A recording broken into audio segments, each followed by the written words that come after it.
estão assustados, estão desesperados, por quê? Porque eles não são ministros da Suprema Corte. Sim, eles são farsantes. Eu vou explicar uma coisa para vocês. Você conhece aquele velho ditado, não é? Confiar no próprio taco. O sujeito que é uma fraude, é aquele que está falseando. O sujeito que é uma fraude sempre tem medo.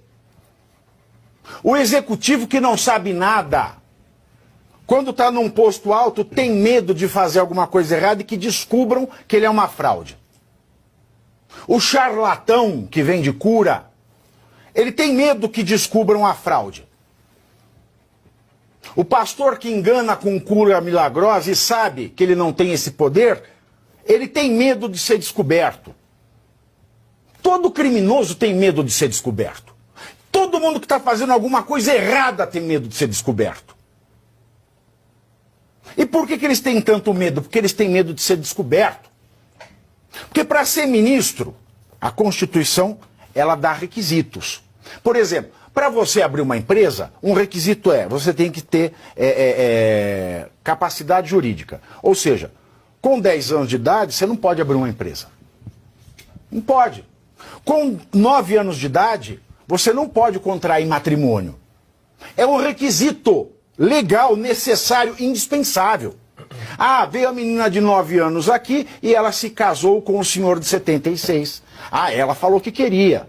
Não importa, o ato jurídico é nulo. Quer dizer, ele nunca foi uma realidade jurídica porque o requisito legal, necessário, não estava lá.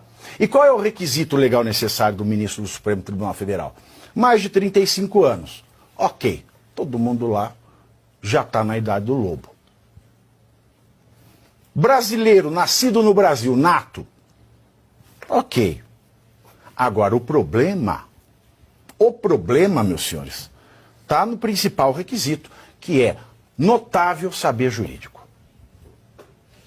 Notável saber jurídico é quando aquela pessoa conhecida no mundo jurídico como o mais respeitado dos respeitados. Vamos falar do professor Moreira Alves, que morreu ano passado. Deve ter morrido de desgosto. O professor Moreira Alves aposentou-se em 2003, mas era a maior autoridade. Quando a gente passava perto do Moreira Alves na faculdade, a gente fazia até o nome do pai. Ives Gandra, pai e filho. Ives Gandra, pai. Isso é um notável. Agora, olha para essas fuinhas e pega o currículo, porque tem que ser o currículo de antes de ser ministro, não de depois. Porque o Supremo não é um lugar para revelações. O Supremo é um lugar para revelados. É isso que o notável saber jurídico pede. Então você olha aí, notável saber jurídico. Então eles têm medo. Eles têm medo de que em algum momento se descubra que eles não têm notável saber jurídico. E porque eles só agem à revelia do notável saber jurídico, é que eles fazem este monte de perversão. E é claro, eles têm medo da população. Porque eles não são juízes legítimos, eles não são ministros legítimos, eles são ilegítimos, usurpadores do cargo de ministro do Supremo Tribunal Federal. E o que vai acontecer com eles? Nada! Porque nosso Congresso é uma vergonha!